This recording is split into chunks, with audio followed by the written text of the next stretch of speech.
Normalmente os candidatos, assim, eles se lançam para um determinado nicho, portanto eles colocam como uma bandeira, né? Uhum. De determinada pauta. Então, tem os candidatos LGBT, tem os candidatos, por aí vai.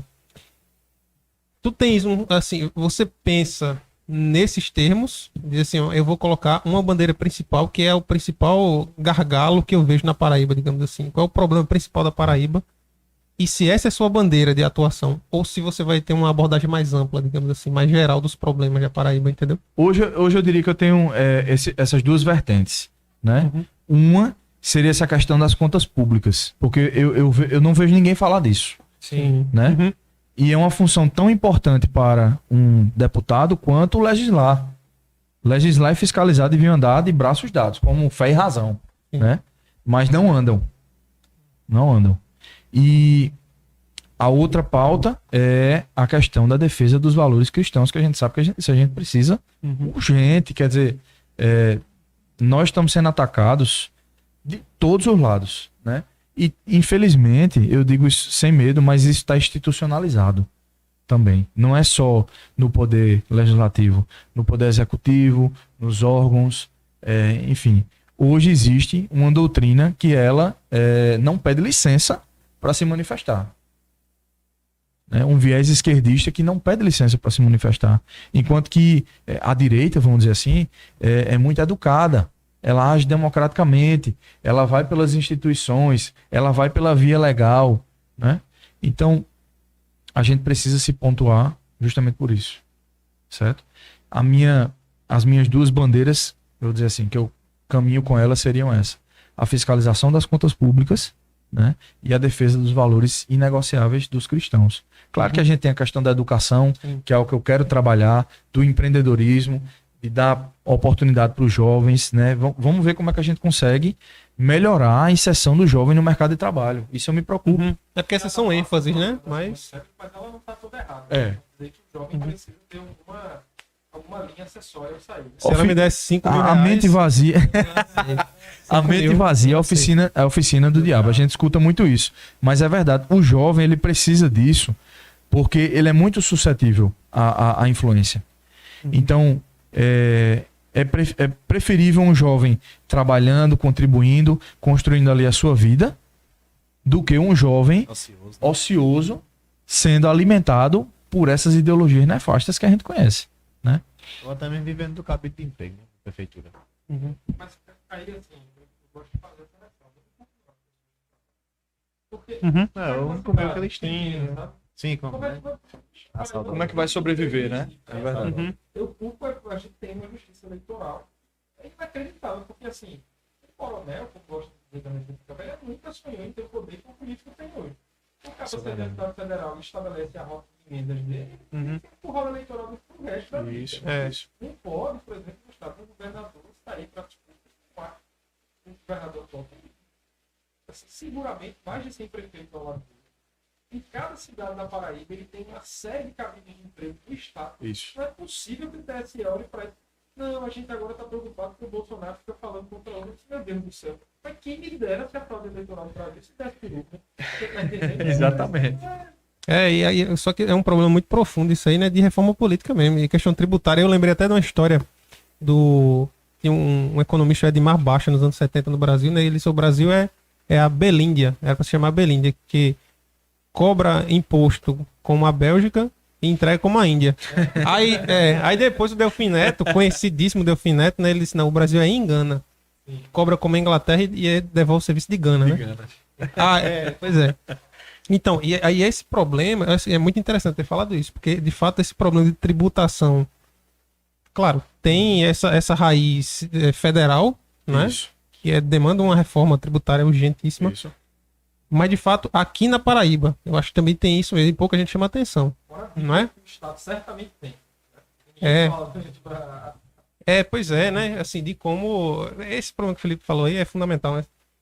É de como há essa ausência de controle, né? A respeito das obras públicas e tudo mais, né? Assim, são verdadeiros elefantes aí já brancos. começa da mentalidade que a gente tava falando há pouco, de que fulano não termina o que cicrano começa, porque aqui a gente tem esse hábito, né? Não, porque que nisso, Bolsonaro, ele...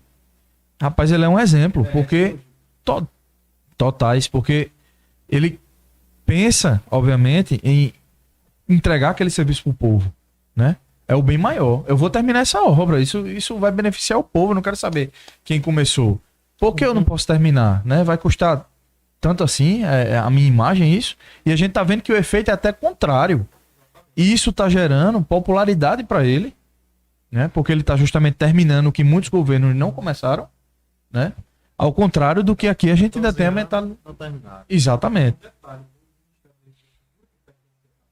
Sim. Teve o seu menor orçamento da história. Certamente foi um dos mais eficientes. Muito. E o que está sendo entregou tão pouco, né? Exatamente. Que realmente, quando não se rouba, quando não se Isso. ele fica pensando em. Olha, Ele andando e as estradas andando atrás. eu conversei com o Patamares. Sim. O nome dele é. E ele falou que existe um projeto antigo em Mataraca que é para a construção de um porto, de águas profundas. Eu vi falando sobre isso. Sim. E assim, me surpreende algumas coisas nesse ponto. Acho que você se lembra que na década de 80 a Paraíba tinha pesca de baleias.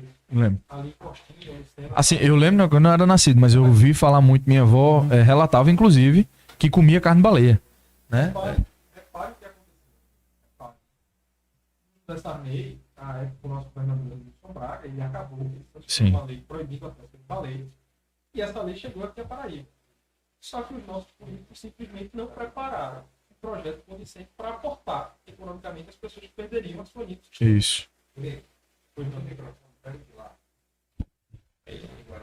Problemas técnicos, você correr, não teria pra cair correr. Tranquilo, acontece, né? Não vem não. Nos melhores podcasts de ele- Londres, acontece. Então, e aí eu fiquei muito surpreso que eu tava vendo uma entrevista, avançando no tempo, do Jorge Seife, que era o secretário da Pesca, e ele dizendo que ali perto do Porto de Cabedelo existe uma afluência muito grande para a pesca de atum. Sim. E que essa pesca não era explorada porque não tinha onde escorrer a pesca dentro do Porto de Cabedelo. Aí eu fico pensando assim, meu Deus do céu, essa população, desde a década de 80, perdeu a sua linha econômica. E não maior, foi que era dado a nada pesca no de baleia, lugar. E tinha solução. Isso. E tinha solução. E eu fico imaginando, sabe, Gustavo? O projeto do Porto de Mataraca, uma série de outras coisas que existem que não se fazem e que ninguém, fora do escopo eleitoral, até dentro do escopo eleitoral, ninguém fala. Verdade. Mas não pode João Pessoa, uma capital boa como padecer, por exemplo, sem um porto, sem um aeroporto. João Pessoa não tem aeroporto. Isso é um negócio Tem, assim. exatamente. Em Bahia. O nosso porto de Cabedelo ainda está muito defasado. Então, esses problemas reais, né? Eu acho que a gente tem que lembrar disso no dia a Isso. dia da disputa. E você que é candidato, a gente falou também para a Claudete, para a Isaura, Uhum. não esquecer dessa Paraíba real, né? Dessas Isso, pessoas isso. que de fato padecem com esses problemas. O problema é que a gente tem. Pronto, aí você chegou numa questão interessante. O problema é que a gente tem uma irresponsabilidade muito grande hoje de quem legisla e de quem julga. Porque fala o que tá na minha cabeça. Eu acho que no meu mundo imaginário é tudo lindo, então eu vou dizer que vai ser assim e o impacto disso aí, eu não tô nem aí, né? É uma irresponsabilidade mesmo, né? Então, assim, por exemplo, se tiver um diabo de uma tartaruga lá que vai morrer, você deixa de beneficiar toda uma área, né? De uma população pesqueira ou que vive da pesca por causa da tartaruga e você deixa de fazer canudo, mas você fornece um copo de, né? Quer dizer, não é para matar a tartaruga associada, é para sufocar ela mesmo. Então, assim, essa irresponsabilidade do pensamento tomou conta do Brasil, né? É algo que a gente pode exaltar no povo americano. Lá, tudo que se fala tem um peso, tudo que se faz tem uma responsabilidade, né? O common law, ele ganha do direito romanístico nisso. Porque o juiz americano, ele vai muito de acordo com a realidade, né? Daquilo que está acontecendo, do caso concreto, da prática. E aqui no Brasil é uma sanha por uma tecnicalidade, né? Por aplicar a lei pela lei, né? Porque a lei é linda, ela produz efeitos lindos no campo ideológico, né? E você aplica Positivista, né? e o povo que arque com o ônus daquilo, né? Então, assim, isso surge dessa mentalidade. A gente tem que começar a desconstruir isso né? Fazer a contra-reforma disso, a contra-cultura disso, né? Para que as pessoas sejam mais humanas no que elas digam. E também, Gustavo, você vai me corrigir nisso aí, porque eu não Perfeito. sou conhecedor da questão do neoconstitucionalismo.